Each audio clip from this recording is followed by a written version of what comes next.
Bună, dragii mei, bine ați venit, bine ați revenit. Eu sunt Meme și, ca de obicei, înainte de toate, vă reamintesc cât de puternici și de minunați sunteți. Astăzi fac citirea zilnică, tarot-scopul nostru, pentru a vedea care este energia mentalului colectiv într-o zi de vibrație 21. Vă rog tare mult de aici să luați doar mesajele cu care rezonați voi și ce nu să lăsați deoparte, dar deopotrivă să vă folosiți și discernământul atunci când aveți vreo acțiune de întreprins sau ceva anume de făcut. Vă mulțumesc tuturor pentru sprijin, pentru suport, pentru că v-ați abonat, iar celor care sunteți noi vă urez bine ați venit. Vă puteți abona, puteți apăsa butonul de like pentru a vedea când postez videoclipuri în viitor. Mai menționez faptul că dacă vreodată lipsesc și nu postez în vreo seară anume, încerc să fac conținut zilnic, dar dacă nu sunt aici este pentru că în mod evident se întâmplă ceva în viața mea personală, cu cea mică sau mai știu eu ce chestii pot apărea, dar asta nu înseamnă că dispar pentru totdeauna din peisaj. Să vedem așadar despre ce este vorba. Sub vibrația 21 avem în Lenormand muntele și în tarot lumea. Lumea ne vorbește despre o încheiere, despre faptul că ajung la o concluzie, mă unesc cu ceva anume, nu mai opun o rezistență, ceva se încheie, ceva începe. Este o desăvârșire, o completare de ciclu. După cum bine știm, au existat de-a lungul timpului câteva informații legate de această cifră 21. Dacă vrem să decondiționăm un anume tipar, un anume obicei, este important să facem niște lucruri în mod recurent pentru 21 de zile, pentru că așa se poate decondiționa o deprindere comportamentală, să spunem, consecvent, 21 de zile la rând și apoi cumva creierul nostru înțelege că se poate îndepărta de rutină, se poate îndepărta de acel obicei. Așa este și cu arcana lumea. Consecvent am făcut ceva sau dacă ceva a fost blocat, pentru că avem muntele în Lenormand, acum se încheie. Muntele este o povară, muntele este poate o călătorie, muntele poate este o situație care a persistat, o stare de tensiune, o provocare pe care am avut-o și care, în această combinație, în acest moment ajunge într-un apogeu și se încheie. Va fi foarte important să nu opunem rezistență sau, în cazul în care desnodământul este unul fericit, să ne bucurăm de realizările noastre multiple. Să vedem mai departe ce ne spune această zi. Avem, și numărul 1, un început, magicianul, am capacitatea să soluționez ceva, am capacitatea să încep ceva. Nu îmi este teamă de finalitatea anterioară pentru că știu că altceva mai bun mă așteaptă. La nivel de relații, la nivel de familie, ceva ce are legătură cu ordinea, disciplina, cu chestiuni legale, casa părintească, familia, trecutul, rădăcinile, las trecutul în urmă. Îmi iert familia, acceptarea este cheia, să nu opunem rezistență, pentru că atunci când nu ne iertăm părinții, ei sunt cei care ne dau viață, ei sunt cei care ne-au adus în planul fizic. Și dacă avem provocări sau ne merge rău, este pentru că noi ne uităm cu o vibrație joasă către părinți, care au fost canalul, prin care noi am intrat aici în planul fizic. Deci, practic, este un fel de refuz inconștient al nostru pentru viața noastră. Așa se explică agitația, tensiunea, viața tumultoasă sau necazurile care ne înconjoară. Este important să înțelegem că fiecare dintre noi este venit pe un plan de conștiință, că în fiecare dintre noi este o luptă și să încercăm să ne desprindem și să ne îndepărtăm de acolo, fără a mai da o valoare acelor lucruri. Ceva nu merge bine, îndepărtați-vă de acolo și învățați să spuneți nu. Vorbim aici despre începuturi de relații frumoase, parteneriate și la nivel de afaceri. Vorbim aici despre angajamente pe care le putem lua în această lună care sunt favorabile. În această lună am spus pentru că 21 este echinocțiul de primăvară și să spunem că începe un nou ciclu astrologic de viață. Ceva ce poate are legătură cu frații voștri, cu încrederea în ceva anume. Poate vă simțiți bine astăzi și bine faceți. Casa 7 a relațiilor și uite Scorpionul, capacitatea de a îndepărta trecutul, de a-l ierta, de a-l uita, de a mă detașa. Avem casa a 7 din astrologie și Scorpionul, care este un semn al traumei, un semn al abuzului, dar deopotrivă și un semn prin care devin mai puternic. Ce nu te doboară, te întărește. Și aici avem universul care spune că absolut tot ceea ce trăim noi are o sursă, cumva. Suntem bucăți desprinse din conștiința supremă care a decis să experimenteze anumite lucruri, dar avem și noi liber arbitru pentru a înțelege ce este binele și răul și pentru a căpăta discernământ, pentru a putea face propriile noastre alegeri. Vorbim despre o trezire, despre o conștientizare a cuiva care vă regretă pe unii dintre voi, dar și despre voi care decideți să spuneți stop sau nu unei situații care a persistat și care a fost ca o provocare în viața voastră. Este important să decideți voi, lucrurile nu se întâmplă de la sine.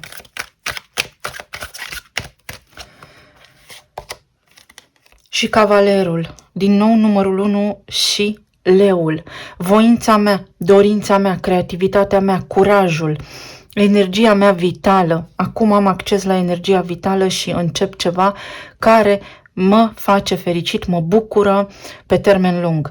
Pentru alții dintre voi aici avem drama și trauma, este important să vă înțelegeți viețile și spun de fiecare dată acest lucru pentru că mă bazez pe niște principii psihologice care sunt dezbătute de autori celebri din această viață și care ne spun că subconștientul stă la baza tuturor evenimentelor, tuturor situațiilor pe care noi le experimentăm în această viață. O voință de fier este aici, să-mi întemeiez o familie, să-mi creez o afacere, să aplic la un nou serviciu, să îmi cumpăr o casă, în sfârșit pot să-mi cumpăr o casă. Pentru alții dintre voi poate fi voința, curajul de a spune cuiva ce simt și de a accepta răspunsul persoanei respective în acest moment, de a face pace cu ceea ce se întâmplă în viața mea acum. Și bagaj, din nou casa a 7-a, se încheie un ciclu al sacrificiului pentru unii dintre voi, iar pentru alții dintre voi începe o relație care are la bază iubire pură și iubire necondiționată, sau un partener de afaceri, sau o afacere nouă, dar care are sensul de a vindeca, de a ajuta oamenii, care servește binelui înalt al tuturor. Pentru alții dintre voi este acel moment prin care, sub această vibrație a lui 21, vă puteți elibera de exces, de lucruri care au persistat în viața voastră, vedeți, lucruri care nu s-au rezolvat. În această zi puteți căpăta claritate mentală, puteți să vă ascultați intuiția și puteți acționa în consecință cu vocea voastră interioară. Să vedem. În zona relațiilor avem Regina de Cupe, în zona planului material avem Eremitul, în zona planului emoțional avem Spânzuratul. Această zi este despre eliberarea de blocaje, eliberarea de sacrificiu. Ce fascinant că s-au așezat aceste două cărți una sub cealaltă, întrucât exprimă ambele energia peștilor. Peștii spun izolare, în sfârșit pot cunoaște pe cineva nou dacă sunteți singuri, în sfârșit cumva ajung să stau la aceeași masă cu partenerul meu de viață sau ideile noastre în această zi coincid și ne dăm seama că de fapt totuși avem un sens în această viață, că uite, dacă las de la mine, dacă te tratez cu blândețe și cu iubire, avem parte de armonie și ne este mult mai bine așa. Pentru alții dintre voi este o karmă de familie care se petrece aici și care se poate încheia. Pentru alții dintre voi o vindecare de o boală la nivel de corp fizic. Dacă sunteți în perioadele de despărțire, cumva vedeți această arcană aici, această energie a Scorpionului vă spune că este o alegere să rămâneți în această perioadă, pentru că Scorpionul spune întuneric și lumină, din întuneric văd lumina, pentru că asta înseamnă trezirea voastră în conștiință. Prin relații, oamenii în această viață ajung să se trezească în conștiință. Sunt explicații pentru care lucrurile se petrec așa, dar la baza trezirii în conștiință, la baza trezirii spirituale, din experiența mea de până acum, au stat relațiile, durerea, trauma și asta înseamnă că în sfârșit, acum răsare soarele, în sfârșit îmi dau seama că lumea în care trăiesc este diferită față de cum știam eu, că dacă până acum am dus o luptă, m-am pregătit pentru momentul prezent, pentru că urmează să vedem niște evenimente în acest secol 21, în acest an al dragonului, care pe unii dintre noi ne vor șoca, altora dintre noi ne vor aduce confirmări și așa mai departe. Ia uite, la nivel de relații, avem asul de spade, claritatea mentală și intenția clară a cuiva să vă cunoască, cineva care este singur.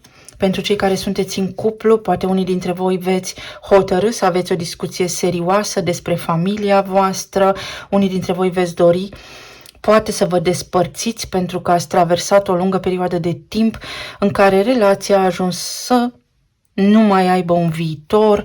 Pentru alții dintre voi este un angajament ferm al cuiva față de voi, se deschide de acum această oportunitate, intrați pe o linie temporală prin care vă faceți practic o nouă viață de acum înainte. Pentru cei care sunteți în perioada de separare, este un moment de conștientizare, dacă mai aveți sau nu o șansă să vă recuperați fosta relație sau nu, sau cineva să se întoarcă. Din ce văd aici, fosta relație a cam fost despre durere și sacrificiu, iar voi acum puteți lua o hotărâre, evident dacă doriți, fermă, să vă uitați către viitorul vostru, dar care nu implică fosta relație.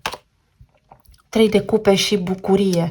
Pentru unii dintre voi faceți lumină în povestea voastră de iubire, dacă ați fost implicați în relație de triunghi amoros, aflați niște lucruri, luați o hotărâre să fiți singuri, să vă îndepărtați de acea energie toxică. Pentru cei care sunteți singuri, cineva, după cum spuneam, vă caută cu bucurie, vă veți bucura, sunteți scurtați de cineva aici, iar pentru cei care sunteți în relații deja formate, s-ar putea să fie vorba despre o promovare a partenerului de viață, despre ceva la nivel financiar care vă bucură casa. Fie puteți face o achiziție de imobil pentru copiii voștri, fie copiii voștri vă dau o veste bună care vă bucură. Poate se naște un copil, un nepot în familia voastră și acest lucru este de bun augur pentru că aduce după sine bucurie. Văd cu minte limpede, văd cu claritate către ce mă îndrept în viitor și voi vă îndreptați aici către o perioadă bună. Unii dintre voi, din nou spun și reiterez, asta este voința voastră, hotărârea voastră de a acționa și de a ține steagul sus voi singuri. Avem aici divinul masculin, yang, energie masculină. Foarte mulți dintre voi veți avea tendința să acționați, pentru că aici avem leul și leul este o energie puternică, dar este și energie masculină, în timp ce în casa 7 avem energie feminină. Este cumva o îmbinare între lucrurile pe care vi le doriți și lucrurile pe care le materializați. Atenție unii dintre voi la voința de fier pe care poate o aveți. Dacă sunteți doamne, cumva această zi vă aduce oportunitatea să intrați în contact cu energia voastră feminină mai bine și cumva să lăsați lucrurile să se întâmple pentru voi. Poate vă aranjați, poate aveți grijă de voi, de corpul vostru, poate căpătați încredere în voi înșivă. Pentru cei care sunteți, uite, singuri, cineva acționează, cineva ia o hotărâre importantă în ceea ce vă privește și acționează, vrea să vă cunoască. Pentru cei care sunteți în relații deja formate, partenerii voștri de viață sau voi luați o hotărâre, dar care este de bun augur pentru amândoi. Cineva aici acționează și acțiunea respectivă vă bucură atât la nivel financiar cât și la nivel emoțional, pentru că este o decizie bazată pe iubire și pe binele nostru al familiei noastre. Iar pentru cei care sunteți în perioada de separare, aici divinul feminin în acest moment trebuie să fie în recepție, trebuie să conștientizeze sacrificiul pe care poate l-a făcut sau unde a dat prea mult, a făcut prea mult. De ce spun divinul feminin? Pentru că pentru foarte mulți dintre voi fosta relație a fost o povară și aici divinul masculin pentru voi înseamnă de fapt puterea de a spune stop și nu. Ce cărți îndrăznețe avem astăzi? Suflete pereche.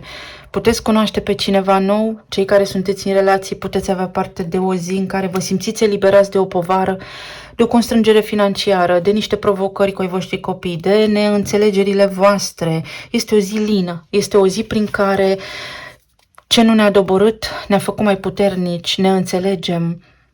Muzica se aude de la noi din casă, iar pentru cei care sunteți în perioada de separare, dacă voi învățați să spuneți nu, atunci sufletul vostru se aliniază la o altă vibrație și puteți crea o nouă linie, o nouă viață în care adevăratul vostru suflet, pereche cu care să experimentați această viață, cu care să vă simțiți întregi sau alături de care să învățați să vă întregiți voi singuri, apare în viața voastră. Și uite, aici avem durere și necazuri, în intimitate, dar inimă deschisă. Deci această zi și loialitate vă spune că vă eliberați de niște provocări, vine cu bucurie, în intimitatea voastră, voi cu voi înși vă simțiți mai bine, sau dacă cumva sunteți singuri, că este timpul să vă deschideți sufletul, dar cu adevărat, cu bune și cu poate mai puțin bune, să riscați și să nu vă mai gândiți la cum ar fi dacă sau ce ar fi fost dacă, pentru că nu mai este timp pentru așa ceva. În zona planului material, aici avem eremitul care vine cu calcule, cu a economisi, cu rutină foarte bună și foarte sănătoasă la nivel de afaceri. Este timpul să faceți ceva, să aveți o rutină mai organizată, să fiți mai mult atenți la detalii pentru că undeva aveți niște pierderi. Sau la serviciu.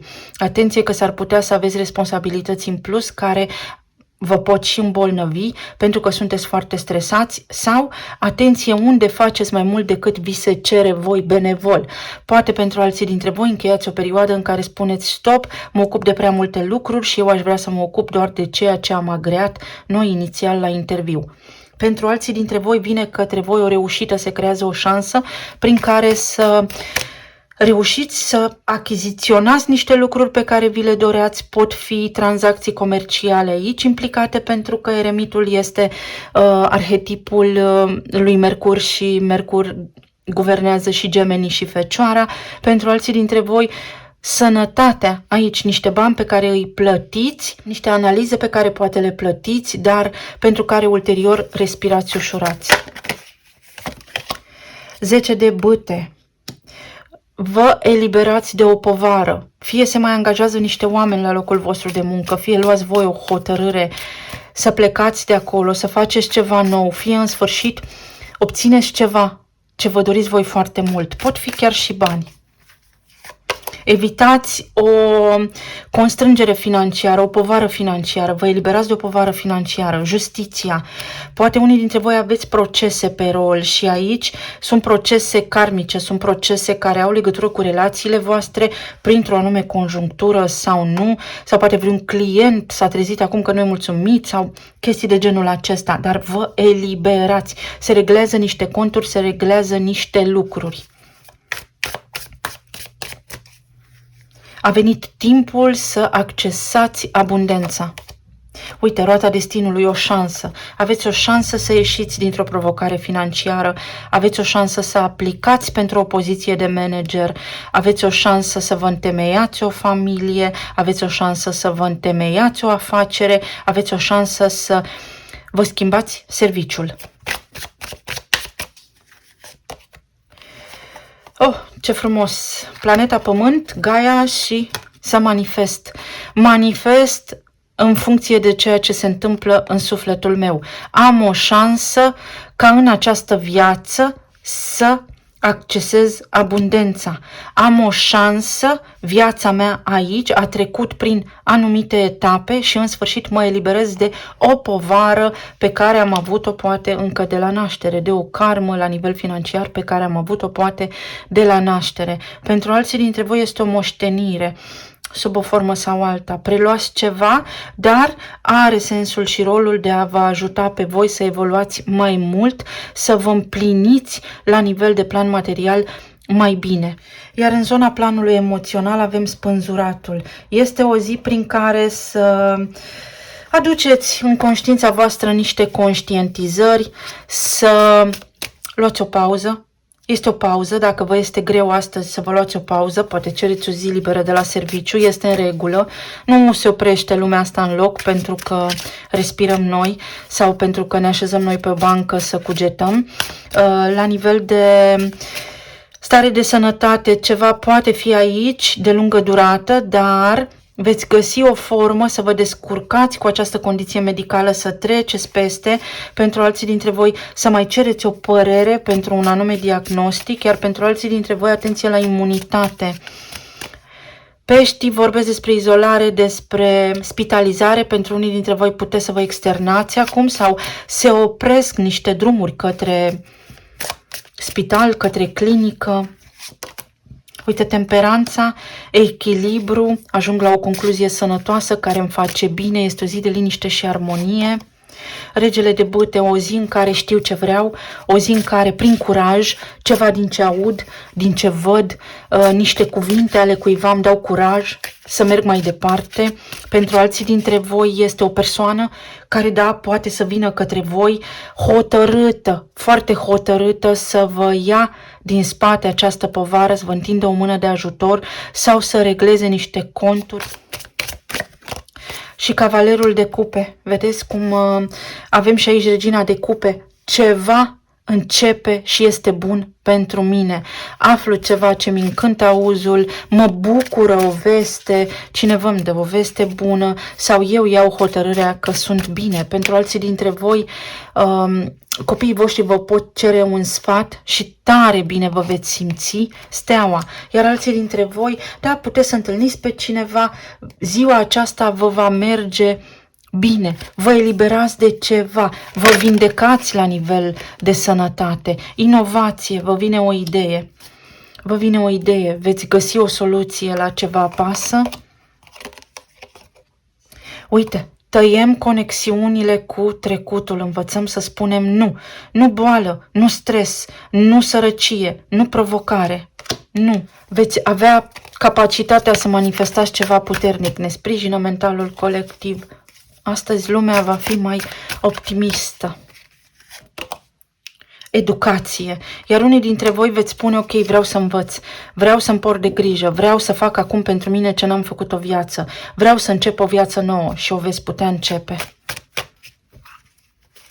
Iar pentru alții dintre voi este o vizită la un medic foarte bun sau o vizită, o discuție cu cineva evoluat care vă îndrumă, care vă ajută să respirați ușurați, să vă vină sufletul la loc în piept, știți vorba.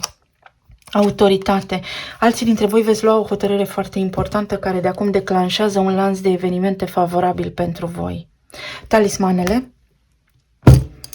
Am mișcat camera, deci ceva se întâmplă, fără voia voastră astăzi, dar care are un scop nobil. Și îmi țiuie și o ureche. Uite, poate unii dintre voi vedeți o poză sau pur și simplu veți simți în sufletul vostru o schimbare. Ceva bun se întâmplă. Ieri la numărul 20 am avut judecata, discernământul și am spus să ne folosim creierul ca și scut în tot ceea ce vedem, scut în tot ceea ce ne este transmis, să citim printre rânduri, să învățăm să citim printre rânduri, să ne educăm să citim printre rânduri, pentru că asta ne dă nouă autoritate. Nodul nord din Berbec, Mercur în Berbec, Soarele în Berbec, Chiron în Berbec. Autoritatea asupra vieții tale ai doar tu. O vizită pe care o puteți primi sau o puteți face, o vizită care vă ajută să rezolvați ceva foarte important. Pentru alții dintre voi este timpul să vă treziți din amorțeală, să acționați. Uite, o vizită. Vedeți, o vizită a cuiva care vă trezește la realitate sau trezirea în conștiință. Din nou, atenție la ce vedem, atenție la programele mentale, atenție la ceea ce ne este indus în conștiință. Un eveniment foarte fericit, o reușită, o veste extraordinar de bună pentru că scăpați de ceva. Pentru alții dintre voi încheiați o etapă. de provocări, de stres din viața voastră. Se încheie un drum pentru că altul începe și vă este potrivit. Uite, veți începe ceva nou. Poate nu astăzi, dar de acum înainte. Cu vorbă bună vă vindecați sufletul unii dintre voi, pentru alții dintre voi o călătorie. Vă permiteți să faceți un drum pe care îl vreți sau primiți o vizită de la cineva drag. Pentru alții dintre voi aveți un talent culinar, aveți un talent artistic, aveți un talent pentru a lucra cu mâinile, handmade. Folosiți-l pentru că va fi de mare ajutor în viitor. Pentru alții dintre voi se întoarce cineva acasă, pentru alții dintre voi luați în considerare să vă mutați cu al vostru copil undeva. Dacă trebuie să eliberați o casă, eliberați-o cu capul sus. Începeți o nouă etapă din viața voastră, dar cu demnitate, pentru că nu este aici finalul. Atenție la vitamine și la gândurile voastre, nu vă dați bătuți. Recomandarea mea este să spuneți, bine că s-a încheiat, hai să vedem ce putem face de acum înainte. Aici avem încă o dată justiția, cred. Nu, avem împăratul, structură, disciplină, energia berbecului, începe un nou an astrologic. Începe primăvara, se dezgheață lucrurile, uite, o veste de la o instituție. Puteți avea o promovare la locul de muncă. Un partener ia o hotărâre importantă care vă bucură. Primiți un răspuns de la cineva care înainte era vag, confuz. Cineva se hotărăște astăzi. O hotărâre importantă, uite, vă deschide drumul către o nouă viață. Este o sincronicitate. Cineva vine fix cu documentul de care aveți nevoie. Cineva vă oferă fix soluția de care aveți nevoie. Cineva vă vinde un pont. Cineva, cu ghilimele de rigoare, vă dă fix informația de care aveți voi nevoie pentru a vă elibera din captivitate, dintr-o situație. Și ca inițiale avem WX și TT. Unii dintre voi vă veți trezi în conștiință, unii dintre voi veți avea o conștientizare puternică, cum că lucrurile se schimbă și în sfârșit vedeți și voi acest lucru. Pentru alții dintre voi este o întrebare. De ce sau ce? De ce sau ce? Și acest de ce și acest ce va aduce vouă o soluție. Pentru alții dintre voi este mutarea în altă țară. Luați în considerare o relocare. Iar pentru alții dintre voi este ceva ce a început acum ceva vreme, care părea confuz sau nu înțelegeați exact cum se petrec lucrurile, dar totul va căpăta sens pe măsură ce lucrurile evoluează în viața voastră. O îmbrățișare mai poate fi cineva vă primește cu brațele deschise sau voi abia așteptați să vă vedeți cu cineva drag. Eu vă mulțumesc tare mult, să aveți o zi minunată, plină de iubire, să fiți sănătoși și împliniți și să ne reauzim cu bine și data viitoare. Pa, pa!